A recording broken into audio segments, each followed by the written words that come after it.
Metanoia ministries YouTube ചാനലിലേക്ക് ഏവർക്കും സ്വാഗതം. നമ്മൾ ഡെലിവറൻസുമായിട്ടുള്ള സീരീസ് മെസ്സേജസാണ് സംസാരിച്ചുകൊണ്ടിരിക്കുന്നത്. കഴിഞ്ഞ എപ്പിസോഡിൽ പിശാചിൻ്റെ ദൈവത്തിൻ്റെ ശബ്ദമൊക്കെ കേൾക്കുന്നതിനെക്കുറിച്ചാണ് പറഞ്ഞത്. ഇന്ന് നമ്മൾ ഇനിയും ഉള്ള അടുത്ത 3-4 എപ്പിസോഡിൽ ദൈവശബ്ദം കേൾക്കുന്നതിനെക്കുറിച്ചാണ് സംസാരിക്കുന്നത്.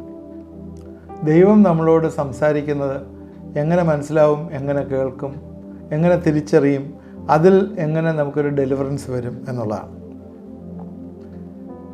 ദൈവം പഴയ നിയമത്തിലൊക്കെ നേരിട്ട് ഇടപെട്ട് സംസാരിച്ചായിട്ട് കാണുന്നു. മോശയോട് നേരിട്ട് സംസാരിച്ചു, അബ്രഹാമിനോട് നേരിട്ട് സംസാരിച്ചു. ഇതെല്ലാം നമുക്കറിയാം പഴയ നിയമത്തിൽ.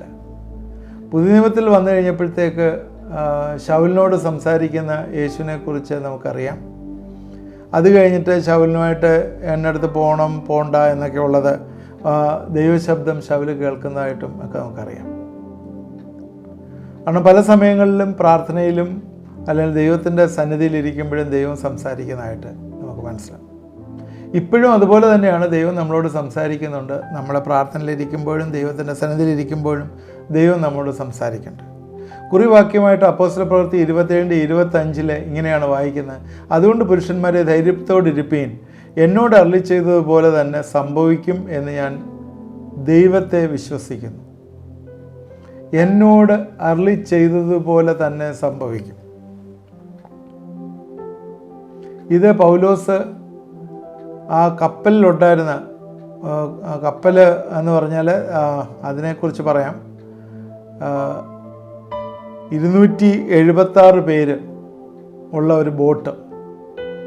അത് നമ്മൾ 27-ാം അധ്യായത്തിൽ നോക്കുമ്പോൾ 27 അപ്പോസ്തല പ്രവൃത്തി 27-ാം അധ്യായത്തിൽ അവർ പൗലോസിനെയും മറ്റ് തടവുകാരെയും ചേർത്തിട്ട് അവർ ആസ്യക്കര പറ്റി ഓടുവാനുള്ള ഒരു അദ്രമുത്യ കപ്പലിൽ കയറി നീക്കി. അപ്പോഴേ നമുക്കറിയാം അത് നീങ്ങുകയാണ്. പിറ്റേന്ന് സീദോനിലെത്തി. അത് കഴിഞ്ഞിട്ട് അവിടെ നിന്ന് കാറ്റ് പ്രതികൂലമായാൽ കുപ്രോസ് ദ്വീപിൻ്റെ മറപറ്റി ഓടി. ഇതെല്ലാം 27-ാം അധ്യായത്തിലുണ്ട്. എന്നിട്ട് അവിടെ ശതാധിപൻ ഇറ്റലിക്ക് പോകുന്ന ഒരു അലക്സാന്ദ്രിയ കപ്പൽ കണ്ട് ഞങ്ങൾ അതിൽ കയറ്റി. പിന്നെ ഞങ്ങൾ ബഹുദിവസം പെതുക്കെ ഓടി ക്ലീദോസ് തൂക്കിൽ പ്രയാസത്തോടെത്തി. കാറ്റ് സമ്മതിക്കായാൽ ക്രേത്ത ദ്വീപിൻ്റെ മറപറ്റി ശൽമോൻ്റെ നേരെ ഓടി. ഇങ്ങനെ അവർ പോകുമ്പോഴേ പെട്ടെന്ന് തന്നെ അവർക്ക് വലിയൊരു കാറ്റ് വന്നു. ആ കാറ്റിൻ്റെ പേര് ഈശാനമൂലൻ എന്ന് പറഞ്ഞൊരു കാറ്റാണ്. 14-ാം വാക്യത്തിൽ അതിനെക്കുറിച്ച് പറയുന്നുണ്ട്. കാറ്റ് അടിച്ചിട്ട് കപ്പൽ നിൽപ്പാൻ കഴിയാതെ വണ്ണം കുടുങ്ങിയാൽ അത് പാറിപ്പോയി. അങ്ങനെ അവർ വളരെ നാളായിട്ട് സൂര്യനെയോ നക്ഷത്രങ്ങളെയോ കാണാതെ കൊടുങ്കാറ്റടിച്ച് എങ്ങനെ ഞങ്ങൾ രക്ഷപ്പെടും എന്നുള്ള ആശയൊക്കെ പോയി ആളുകളെല്ലാം ഭയത്തോടിരിക്കുന്ന ഒരവസ്ഥയാണ്. അപ്പോൾ പൗലോസ് അവിടെ മുമ്പിൽ നിന്ന് പറയുന്നതാണ് ചില കാര്യങ്ങളാണ്. പൗലോസിൻ്റെ വാക്ക് കേട്ടനുസരിക്കാതെ കപ്പൽ നീക്കിയതുകൊണ്ടാണ് ഇങ്ങനെ സംഭവിച്ചത്. എന്നാൽ നിങ്ങൾ ധൈര്യത്തോടിരിപ്പീൻ, കപ്പലിനല്ലാതെ ആരുടെയും പ്രാണന് ഹാനി വരികയില്ല എന്ന് പറഞ്ഞിട്ട് പൗലോസ് 25-ാം വാക്യത്തിൽ പറയുന്ന കാര്യമാണ്: പുരുഷന്മാരെ ധൈര്യത്തോടിരിപ്പീൻ, എന്നോട് അരുളി ചെയ്തത് തന്നെ സംഭവിക്കും. പൗലോസിനോട് എന്താണ് അരുളി ചെയ്തത്? അതിൻ്റെ 24-ാം വാക്യത്തിൽ എഴുതിയിട്ടുണ്ട്: നീ കൈസരുടെ മുമ്പിൽ നിൽക്കേണ്ടതാകുന്നു, നിന്നോടുകൂടെ യാത്ര ചെയ്തവരെയൊക്കെയും ദൈവം നിനക്ക് ദാനം ചെയ്തിരിക്കുന്നു. അപ്പോഴിവിടെ നമ്മൾ കാണുന്ന കാര്യം 276 പേര് ഇവിടെ സംസാരിക്കുകയാണ്. നിന്നെ ഈ 276 പേരെയും നിനക്കെയാണ് ദാനം ചെയ്തിരിക്കുന്നത്. നമ്മളുടെ അമ്മയുടെ ഉദരത്തിൽ നമ്മൾ ഉരുവാവുന്ന സമയത്തിന് മുമ്പ് തന്നെ ദൈവം നമ്മളെ കണ്ടിരിക്കുന്നു. ദൈവം നിങ്ങളിരിക്കുന്ന ഒരു സ്റ്റേജിൽ ഇരിക്കാനല്ല ആഗ്രഹിക്കുന്നത്. ഇതാണ് പലപ്പോഴും കോൺഫ്ലിക്റ്റ് ഉണ്ടാകുന്നൊരു വിഷയം. നമ്മൾ പലപ്പോഴും വിചാരിക്കും, ഇത്രയൊക്കെ മതി, എൻ്റെ ജീവിതം ഇതൊക്കെ മതി, ഞാൻ ഇങ്ങനെയൊക്കെ ഇരുന്നങ്ങ് മരിച്ചു പൊക്കോളാം എന്നൊക്കെ ചിന്തിച്ച് ഒരു മൂലയിൽ ഒതുങ്ങിക്കൂടിയിരിക്കുന്ന ഒരുപാട് പേരെന്നെ കേൾക്കുന്നുണ്ട്. എന്നാൽ അങ്ങനെയല്ല ജീവിതം ദൈവം ആഗ്രഹിക്കുന്നത്. ദൈവം ആഗ്രഹിക്കുന്നത് നമ്മുടെ ജീവിതം ദൈവത്തിൻ്റെ ഉദ്ദേശം അനുസരിച്ച്, ദൈവത്തിൻ്റെ ഹിതമനുസരിച്ച്, ദൈവത്തിൻ്റെ പർപ്പസിനായി തീരുക എന്നുള്ളതാണ്. അവിടെ ദൈവശബ്ദം കേൾക്കേണ്ടതായിട്ടുള്ള ഏറ്റവും വലിയൊരു ആവശ്യമുണ്ട്. കാരണം ദൈവത്തിൻ്റെ ഇടപാടുകൾ നമ്മുടെ ജീവിതങ്ങളിൽ ഉണ്ടാകണം. ആ ഇടപെടലുകൾ ഉണ്ടാകുമ്പോൾ മാത്രമേ ദൈവത്തിൻ്റെ ഉദ്ദേശം അനുസരിച്ച് നമ്മൾ മുമ്പോട്ട് പോകണം. പല ആളുകളും ചിന്തിക്കും ഇതിങ്ങനെയാണ് പോകുന്നത് എന്നൊക്കെ അങ്ങനെ തോന്നും. എന്നാൽ ഈ തോന്നലുകളൊന്നും ദൈവത്തിൻ്റെ സംസാരമല്ല. അത് പ്രത്യേകം മനസ്സിലാക്കണം. വ്യക്തമായും സ്പഷ്ടമായും ദൈവം നമ്മളോട് സംസാരിക്കും. അത് നമ്മൾ കേൾക്കുകയും മനസ്സിലാക്കുകയും ചെയ്യണം. ദൈവത്തിൻ്റെ ശബ്ദം നമുക്ക് മനസ്സിലാകണം എങ്കിൽ, ഒരിക്കലത് കേട്ടാൽ വീണ്ടും വീണ്ടും കേൾക്കാൻ കൊതി തോന്നും. അത് നമുക്ക് മനസ്സിലാവണമെങ്കിൽ ദൈവം നമ്മളോട് സംസാരിക്കാൻ നമ്മൾ തിരിച്ചറിയണം. ഒരുവൻ രക്ഷിക്കപ്പെട്ടു എങ്കിലും ആത്മാവ് അവനിൽ വസിക്കുന്നു എങ്കിലും അവൻ ആത്മതലത്തിൽ ആവണമെന്നില്ല. ഞാൻ ആ സ്റ്റേറ്റ്മെൻ്റ് ഒന്നുകൂടെ പറയാം. ഒരുവൻ രക്ഷിക്കപ്പെട്ടു, ആത്മാവ് അവനിൽ വസിക്കുന്നു എങ്കിലും അവൻ ആത്മതലത്തിൽ ആവണം എന്നില്ല. അത് എന്താണെന്ന് ചോദിച്ചാൽ, അവൻ്റെ വിശ്വാസ ജീവിതം വളരുകയും പ്രാർത്ഥനാ ജീവിതവും ദൈവവചന ധ്യാനവും, എന്നുവെച്ചാൽ പ്രാർത്ഥന, വിശ്വാസം, ദൈവവചന പഠനം, ഈ കാര്യങ്ങൾ അവൻ ഉറച്ചു നിൽക്കുമ്പോൾ ദൈവം പലതരമായിട്ടുള്ള വെളിപ്പാടുകൾ അവന് കൊടുക്കും. എന്തോ വെളിപ്പാടുകളാണ്, നമ്മളീ പറയുന്ന പോലെ സ്വപ്നമോ അങ്ങനെയൊക്കെയുള്ള കാര്യങ്ങളല്ല. അതിനൊക്കെ ആവശ്യമാണ് ചില സ്വപ്നങ്ങളും ദർശനങ്ങളും ഒക്കെ ആവശ്യം.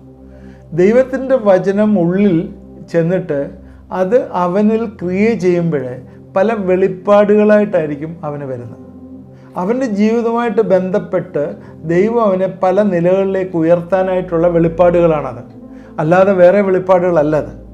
അതുകൊണ്ട് അവൻ്റെ പ്രാർത്ഥനാ ജീവിതവും അവൻ്റെ വിശ്വാസ ജീവിതവും അതുപോലെ അവൻ ദൈവവചനം പഠിക്കുകയൊക്കെ ചെയ്യുമ്പോൾ ഈ തലങ്ങളിൽ അവൻ വളരുന്നതായിട്ടാണ് കാണാം. അങ്ങനെ വരുമ്പോൾ അവൻ എപ്പോഴും വിശ്വാസം പറയും, എപ്പോഴും പ്രാർത്ഥിക്കുന്ന ഒരു അനുഭവം ഉണ്ടാവും. വിശ്വസിച്ച് പ്രാർത്ഥിച്ചാൽ അവൻ പറഞ്ഞാൽ അത് സംഭവിക്കുകയും ചെയ്യും. ആ ഒരു തലത്തിലേക്ക്, അതാണ് ആത്മതലം എന്ന് പറയുന്നത്. അന്നേരം ആ ഒരു തലത്തിലേക്ക് ദൈവം അവനെ ഉയർത്തും. അതെപ്പോഴാണ് ദൈവത്തിൻ്റെ ശബ്ദം നമുക്ക് കേൾക്കാനും തിരിച്ചറിയാനും പറ്റുന്നത്. ഇന്ന് നമ്മൾ ക്രിസ്ത്യൻ സമൂഹത്തെ കാണുമ്പോൾ പലയിടത്തും ഈ ആരാധന, പ്രാർത്ഥന എല്ലാം തന്നെ ഒരു ഫോർമൽ, ഒരു ചടങ്ങ് പോലെയാണ് നടക്കുന്നത്. ശ്രദ്ധിച്ചിട്ടുണ്ടാവും. ചിലയിടത്തൊക്കെ വലിയ കയ്യടിയും ബഹളമൊക്കെ ഉണ്ടെങ്കിലും അതൊക്കെ ഒരു പുറമേ ഉള്ളൊരു പരിപാടിയായിട്ട് നടക്കുന്നതല്ലാതെ ജീവിതത്തിലെ ഒരു ട്രാൻസ്ഫോർമേഷനും ജീവിതത്തിൽ ദൈവത്തിൻ്റെ വെളിപ്പാടുകൾ മനസ്സിലാക്കി ജീവിതത്തെ ക്രമീകരിച്ച് ഓരോ പടി ഉയരുന്ന അനുഭവങ്ങൾ തീരെ കുറവാണ്. സഭാ ഹാളിലെ കയ്യടിയും പാട്ടുമൊക്കെ കാണും. അത് കഴിഞ്ഞ് പുറത്തിറങ്ങുമ്പോഴേ ആ വിശ്വാസം അതോടി തീർന്നു. ഈ ആൾക്ക്, ഈ പ്രാർത്ഥിക്കുന്നവർക്കും പലർക്കും വിശ്വാസമില്ല. ചില ആളുകൾ പ്രാർത്ഥിക്കുമ്പോൾ വിശ്വാസമില്ല. ഒരിക്കലെ ഒരു കാര്യം പ്രത്യേകിച്ച് പറയാനായിട്ട് ഇതുമായിട്ട് ചേർന്ന് പറയാൻ ഞാൻ കേട്ടൊരു ഇൻസിഡൻ്റാണ്. ഒരു ചർച്ചിനടുത്ത് ഒരു ലിക്കർ ഷോപ്പ് തുടങ്ങി. ലിക്കർ ഷോപ്പ് തുടങ്ങിക്കഴിഞ്ഞപ്പോൾ ചർച്ചുകാരെല്ലാം കൂടെ ഉപവസിച്ച് പ്രാർത്ഥിച്ചു. ദൈവമേ, ഈ ലിക്കർ ഷോപ്പിനടുത്ത് വന്ന് ഞങ്ങൾക്ക് വലിയ പ്രയാസമാണ് എന്ന് പറഞ്ഞാൽ ഉപവസിച്ച് പ്രാർത്ഥിച്ചു. പ്രാർത്ഥന ദൈവം കേട്ടു. എന്തോ ഒരു ഷോർട്ട് സർക്യൂട്ടോ എന്തോ വന്ന് ആ ലിക്കർ ഷോപ്പ് കത്തിപ്പോയി കഴിഞ്ഞപ്പോൾ, ഇത് ഇന്ത്യയിൽ നടന്ന സംഭവമല്ല, വിദേശത്ത് നടന്ന സംഭവം. ഈ ലിക്കർ ഷോപ്പ് കത്തിപ്പോയപ്പോൾ ആ ലിക്കർ ഷോപ്പുകാർ ഈ ചർച്ചിന് അഗൻസ്റ്റായിട്ട് ഒരു കേസ് ഫയൽ ചെയ്തു. ഇവരവിടെ ഇരുന്ന് പ്രാർത്ഥിച്ചതുകൊണ്ടാണ്, ഇവർ ഉപവസിച്ച് പ്രാർത്ഥിച്ചുകൊണ്ടാണ് ഞങ്ങളുടെ ലിക്കർ ഷോപ്പ് കത്തിപ്പോയത്. അതുകൊണ്ട് ചർച്ച് ഞങ്ങൾക്ക് കോമ്പൻസേഷൻ തരണം എന്നും പറഞ്ഞിട്ട് ഇവരൊരു കേസ് ഫയൽ ചെയ്തു. കേസിൻ്റെ ഹിയറിങ്ങിന് വേണ്ടി മജിസ്ട്രേറ്റ് ചർച്ചിലെ പ്രസിഡൻ്റ്, സെക്രട്ടറി, ആ കമ്മിറ്റി മെമ്പേഴ്സിനെ വിളിച്ച് ക്വസ്റ്റ്യൻ ചെയ്ത് കഴിയുമ്പോൾ പറഞ്ഞു, ഞങ്ങൾ പ്രാർത്ഥിച്ചു ശരിയാണ്, ഞങ്ങളുടെ പ്രാർത്ഥന കൊണ്ടൊന്നും അത് കത്തിപ്പോകത്തില്ല, അത് ഷോർട്ട് സർക്യൂട്ടോ എന്തോ ഒന്ന് കത്തിപ്പോയതാണ്, അത് ഞങ്ങളുടെ പ്രാർത്ഥന കൊണ്ടാകുമെന്ന് ഞങ്ങൾ ഒരിക്കലും പറയത്തില്ല എന്ന് പറഞ്ഞു. ആ ലിക്വർ ഷോപ്പുകാരന് അറിയാമായിരുന്നു ഇവർ പ്രാർത്ഥിച്ച് അവരുടെ ഉപവാസ പ്രാർത്ഥനയിൽ ഇരുന്നുകൊണ്ടാണ് അവന് വിശ്വാസം ഉണ്ടായിരുന്നത്, അവരുടെ ഉപവാസ പ്രാർത്ഥനയുള്ള കത്തിപ്പോയത്. എന്നാൽ ഈ പ്രാർത്ഥിച്ച ചർച്ചുകാർക്ക് ആ വിശ്വാസം ഇല്ലാതെ പോയി. എന്നിട്ട് ജഡ്ജി അത് നോട്ട് ചെയ്തിട്ട് പറഞ്ഞു, നിങ്ങൾ പ്രാർത്ഥിച്ചിട്ട് നിങ്ങൾക്ക് ആ വിശ്വാസം ഇല്ലാതെ പോയി, എന്നാൽ അതിൽ കൂടുതൽ വിശ്വാസം ആ ലിക്വർ ഷോപ്പുകാരനുണ്ടായിരുന്നു എന്ന്. ഞാൻ എന്താ പറയാനായിട്ട് ഉദ്ദേശിച്ചതെന്ന് ചോദിച്ചാൽ, പലരും പ്രാർത്ഥിക്കുന്നുണ്ട്, എന്നാൽ വിശ്വാസം ഉള്ളിലില്ല. ഒരുത്തൻ്റെ വിശ്വാസം വർദ്ധിച്ചാൽ ആ പ്രാർത്ഥനയ്ക്ക് ഉത്തരം കിട്ടുകയും അവൻ്റെ ജീവിതം വേറൊരു ലെവലിലായി തീരുകയും ചെയ്യും. സാഹചര്യം നോക്കി നമ്മൾ എല്ലാം നെഗറ്റീവായിട്ടുള്ള സാഹചര്യമാണെങ്കിലും അത് നോക്കി നമ്മൾ വിശ്വാസം പറയണം. രോഗത്തെ നോക്കി നമ്മൾ വിശ്വാസം പറയണം. രോഗം വരുമ്പോൾ ആദ്യം ഏറ്റവും അടുത്ത ഹോസ്പിറ്റൽ ഏതാണെന്നല്ല നമ്മൾ നോക്കേണ്ടത്, അത് നോക്കിക്കോ, കുഴപ്പമില്ല. നമ്മൾ വിശ്വാസം പറയണം, എൻ്റെ ദൈവം സർവശക്തനാണ്, അവൻ എല്ലാത്തിനെയും ഉണ്ടാക്കിയതാണ്, ഇതിൽ നിന്ന് വിടുവിക്കാൻ മതിയായിട്ടുള്ള ദൈവമാണ്. അതുകൊണ്ട് പ്രാർത്ഥനയും വിശ്വാസവും ഈ എന്താ പറയുന്നത്, തീയും പെട്രോളും പോലെയാണ്. പെട്രോളിൻ്റെ അടുത്തോട്ട് തീ വന്നു കഴിഞ്ഞാൽ ആളിക്കത്തും എന്ന് പറയുന്ന പോലെ നിങ്ങൾ ഈ പ്രാർത്ഥന ഫാസ്റ്റിങ്ങിലും ഒക്കെ ഇരിക്കുന്ന സമയത്ത് വിശ്വാസം പറഞ്ഞുകൊണ്ടേയിരിക്കണം. വിശ്വസിച്ച് കഴിഞ്ഞാൽ പ്രാപിക്കാൻ പറ്റാത്തതൊന്നുമില്ല. വീണ്ടും ഞാൻ അത് പറയുകയാണ്, വിശ്വസിച്ച് കഴിഞ്ഞാൽ പ്രാപിക്കാൻ പറ്റാത്ത ഒന്നുമില്ല. ഒരു വ്യക്തിയുടെ വിശ്വാസം, അവനിലുള്ള വിശ്വാസം ബലപ്പെടുമ്പോഴേ അവൻ്റെ ഭാവിയെ തന്നെ അത് ചലിപ്പിക്കാനായിട്ട് തുടങ്ങും. അതുകൊണ്ട് നിൻ്റെ അകത്ത് വിശ്വാസം പ്രവർത്തിക്കണമെങ്കിൽ അത് പറഞ്ഞുകൊണ്ടിരിക്കണം. ടെൻഷൻ അടിച്ചുകൊണ്ട് പ്രത്യേകിച്ച് കാര്യമൊന്നുമില്ല. അതുകൊണ്ട് ടെൻഷൻ അടിച്ച് കരയുന്നൊരിത് കേൾക്കണം, ഉള്ളിലെ വിശ്വാസം പറഞ്ഞുകൊണ്ടേയിരിക്കണം. ചിലപ്പോൾ നിൻ്റെ ഭർത്താവ് വലിയ പ്രോബ്ലം ആയിരിക്കും, അതാണ് നിന്നെ അവനെ കൊണ്ട് കെട്ടിച്ചത്. കാരണം നീ വിശ്വാസം പറയുമ്പോഴേ ദൈവം അവനെ ഉടച്ചു വാർക്കും. അതുകൊണ്ട് വിശ്വാസത്തോടെ പ്രാർത്ഥിക്കാൻ വേണ്ടിയാണ് ചിലപ്പം നിനക്ക് ആ ഭർത്താവിനെ ദൈവം തന്നത്. അതുകൊണ്ട് വിശ്വാസവും പ്രാർത്ഥനയും കൊണ്ട് നേടാത്ത ഒരു കാര്യവുമില്ല എന്ന് നമ്മൾ മനസ്സിലാക്കുക. പ്രാർത്ഥന എന്ന് പറയുന്നത് നമുക്കറിയാമല്ലോ, ഒരു ഗിഫ്റ്റാണ്, അത് ദൈവം തന്ന ഗിഫ്റ്റാണ്. അത് തുടങ്ങിയാൽ അതിങ്ങനെ കണ്ടിന്യൂ ചെയ്തുകൊണ്ടിരിക്കുക, ഇടയ്ക്ക് വെച്ച് നിർത്തരുത്. നമ്മൾ ചില സമയങ്ങളുണ്ട് പ്രാർത്ഥിച്ചിട്ട് ഇടയ്ക്ക് നിർത്തിയിട്ട് പോകും. അതുകൊണ്ട് അങ്ങനെ നിർത്തുന്നവരോടിരുന്നാൽ നമ്മളും പ്രാർത്ഥിക്കാത്തവരാകും. അതുകൊണ്ട് കണ്ടിന്യൂസ് ആയിട്ട് പ്രാർത്ഥിക്കുന്നവരോടുകൂടി ഇരുന്നാൽ നമ്മളും പ്രാർത്ഥിക്കുന്നവരാകും. അതുകൊണ്ട് ദൈവശബ്ദം നമ്മൾ ഇന്ന് കേൾക്കുന്നത് ഈ പറഞ്ഞതുപോലെ നമ്മുടെ വിശ്വാസം പറഞ്ഞുകൊണ്ട് പ്രാർത്ഥിക്കുമ്പോഴേ ദൈവം നമുക്ക് സംസാരിക്കുന്നതായിട്ട് കാണാം. ചിലപ്പോൾ നമ്മുടെ പ്രാർത്ഥനയിൽ കൂടി തന്നെ നമ്മളോട് കൺവിൻസ് ചെയ്യും, നമ്മുടെ ഹൃദയത്തോട് കൺവിൻസ് ചെയ്യും. അല്ലെങ്കിൽ ദൈവവചനത്തിൽ കൂടി നമ്മളോട് പറയും, നമ്മളെ ദൈവവചനത്തിൻ്റെ ഭാഗങ്ങൾ എടുത്തുകൊണ്ട് പറയും, ഇന്നർക്ക് നടന്നു, ഇന്ന കാര്യം ഇന്നടത്ത് നടന്നു എന്ന് പറഞ്ഞ് ദൈവം അത് കൺവിൻസ് ചെയ്ത് ദൈവത്തിൻ്റെ പ്രിൻസിപ്പിൾ അനുസരിച്ച് തരും. ചില കാര്യങ്ങളിൽ നിങ്ങൾക്ക് വെളിപ്പെട്ട് കിട്ടിയാൽ പോലും ദൈവവചനത്തിൻ്റെ ഒരു കൺഫർമേഷൻ അതിനകത്ത് വരുമ്പോഴേ നമുക്ക് മനസ്സിലാവും ഇത് ദൈവത്തിൽ നിന്നുള്ളതാണെന്ന് മനസ്സിലാവും. അതുപോലെ തന്നെ വേറെ ചില കാര്യങ്ങൾ സ്പെസിഫിക്കായിട്ട് നിങ്ങൾക്ക് മാത്രമായിട്ട് വെളിപ്പെട്ട് കിട്ടും. അത് ദൈവവചനത്തിൽ ഉണ്ടാവത്തില്ല ചില കാര്യങ്ങൾ. കാരണം ദൈവവചനത്തിൻ്റെ പ്രിൻസിപ്പിളിലുള്ളതായിരിക്കാം, പക്ഷേ എന്നാൽ ദൈവവചനത്തിൽ ഉണ്ടാവത്തില്ല. അതിന് നിങ്ങൾ ദൈവവചനത്തിൽ ഇല്ലാത്തൊരു കാര്യം ദൈവം നിങ്ങൾക്ക് വെളിപ്പെടുത്തി തന്നാൽ അത് നിങ്ങളൊരു റൂളാക്കാൻ പാടില്ല. കാര്യം എന്ന് വെച്ചാൽ ദൈവവചനം എഴുതപ്പെട്ട ദൈവവചനമാണ്. ഞാനിത് എപ്പോഴും സംസാരിക്കുമ്പം പറയുന്നൊരു കാര്യമാണ്. ദൈവവചനം എഴുതപ്പെട്ട ദൈവവചനമാണ്, അത് കംപ്ലീറ്റ് ആണ്. ഇനി അതിനകത്തൊന്നും ആഡ് ചെയ്യാനായിട്ടൊന്നുമില്ല. നിങ്ങൾക്ക് കിട്ടിയ റെവലേഷൻ അതിനകത്ത് ആഡ് ചെയ്യാൻ പറ്റത്തില്ല. ഇതാണ് പല വ്യത്യാസങ്ങളുള്ള പല സഭകൾ തമ്മിലുള്ള വ്യത്യാസം. ചില പെന്തക്കോസ് സഭകളും അതുപോലെ ലോക്കൽ ചർച്ചസും അവർക്ക് കിട്ടിയ റെവലേഷൻസ് അവർ ദൈവവചനമാണെന്നും പറഞ്ഞ് പഠിപ്പിക്കുന്നുണ്ട്. അങ്ങനെയല്ല, അത് ദൈവവചനമല്ല. അതുപോലെ ചില പാരമ്പര്യ ഡിനോമിനേഷൻസ് അവർക്ക് കിട്ടിയ ട്രഡീഷൻസ്, അവർക്ക് കിട്ടിയ ചില കൂതാശകൾ, കൗതാശിക കാര്യങ്ങളൊക്കെ അത് ദൈവവചനമാണെന്ന് പഠിപ്പിക്കുന്നു. അത് ദൈവവചനമല്ല. അതുകൊണ്ട് ദൈവവചനത്തിലുള്ള കാര്യം ദൈവവചനം ക്ലീനായിട്ട് നമുക്കൊരു സ്റ്റാൻഡേർഡായിട്ട് ദൈവം തന്നിട്ടുണ്ട്. അതുകൊണ്ട് ദൈവത്തിൻ്റെ ശബ്ദം നമ്മൾ കേൾക്കുന്ന പ്രാർത്ഥനയിൽ കൂടി കേൾക്കും, ദൈവവചനത്തിൽ കൂടി നമ്മൾ കേൾക്കും. ഈ റെവലേഷൻസ് ഈ ദിവസങ്ങളിൽ നമുക്ക് കൂടുതലായിട്ടുണ്ടാവണം. അതുകൊണ്ട് വിശ്വാസം പറയുന്നവരാവണം, പ്രാർത്ഥിക്കുന്നവരാവണം, ദൈവവചനം പഠിക്കുന്നവരാവണം. ഇത് തീർന്നിട്ടില്ല. ഇന്നത്തെ എൻ്റെ സമയം ഇവിടെ തീർന്നുകൊണ്ട് ഞാനിവിടെ നിർത്തുകയാണ്. നമ്മൾ ഏകദേശം ഒരു 4-5 എപ്പിസോഡിൽ ഈ ദൈവത്തിൻ്റെ ശബ്ദം കേൾക്കുന്നതിനെക്കുറിച്ചാണ് ഇനി പറയുന്നത്. നിങ്ങൾ കാതോർത്തിരിക്കുക, ദൈവത്തിൻ്റെ ശബ്ദം കേൾക്കുന്നവരാണോ നിങ്ങൾ എന്ന് നമ്മൾ ചിന്തിക്കുക. പല രീതിയിൽ ദൈവത്തിൻ്റെ ശബ്ദം കേൾക്കാൻ തടസ്സം ഉണ്ടാക്കുന്ന സാഹചര്യങ്ങളുണ്ട്. അതിനെക്കുറിച്ചുമെല്ലാം നമുക്ക് ചിന്തിക്കാം. ഇന്ന് നമുക്ക് പ്രാർത്ഥിക്കാം. ദൈവമായ കർത്താവേ, ഇത് കണ്ടുകൊണ്ടിരുന്ന പ്രിയപ്പെട്ടവരെ ഞങ്ങളെ ഏൽപ്പിച്ച് പ്രാർത്ഥിക്കുന്നു. ദൈവശബ്ദം കേൾക്കുന്നവരായിരിക്കാനായിട്ട് ഞങ്ങളെ സഹായിക്കും. സഹായിക്കണമേ. പൗലോസിനോട് നീ സംസാരിച്ചു, ദൈവശബ്ദം കേട്ടു, അതനുസരിച്ച് അവൻ പ്രവർത്തിച്ചപ്പോഴേ അവിടെ എല്ലാം വലിയ ഡെലിവറൻസ് വന്നതായിട്ട് കാണുന്നു. 276 പേരെയും പൗലോസിൻ്റെ കയ്യിൽ ഏൽപ്പിച്ചു. അതുമാത്രമല്ല, അവർ ചെന്നിട്ട് അടുത്ത ദ്വീപിൽ ചെന്ന് കഴിഞ്ഞ് അവിടെയും അടയാളങ്ങളും അത്ഭുതങ്ങളും വർഷിപ്പിംഗ് കമ്മ്യൂണിറ്റി ഉണ്ടായതായിട്ട് കാണുന്നു.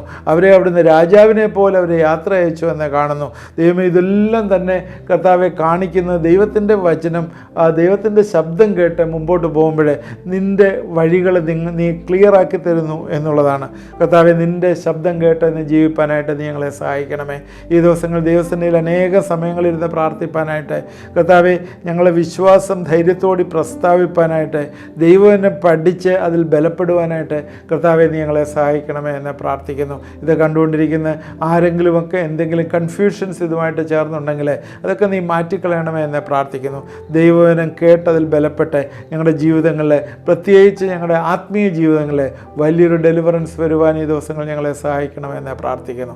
കേട്ടിരിക്കുന്ന എല്ലാവരും ദൈവങ്ങളിലേക്ക് സമർപ്പിക്കുന്നു. പ്രാർത്ഥന കേട്ടോർത്ത് സ്തോത്രം. യേശുക്രിസ്തു നാമത്തിൽ തന്നെ ആമേൻ. ഇന്നത്തെ ദൈവവചന ചിന്ത നമുക്ക് പ്രയോജനമായി എന്ന് വിചാരിക്കുന്നു. നിങ്ങളുടെ ഫ്രണ്ട്സിന് ഇത് ഷെയർ ചെയ്ത് കൊടുക്കുക. അതുപോലെ ആ വാട്സാപ്പ് നമ്പറിൽ നിങ്ങളുടെ പ്രയർ റിക്വസ്റ്റുകൾ അയച്ചു തന്നാൽ നിങ്ങൾക്ക് വേണ്ടി പ്രാർത്ഥിക്കുന്നതാണ്. ദൈവം നമ്മളെ എല്ലാവരെയും അനുഗ്രഹിക്കട്ടെ.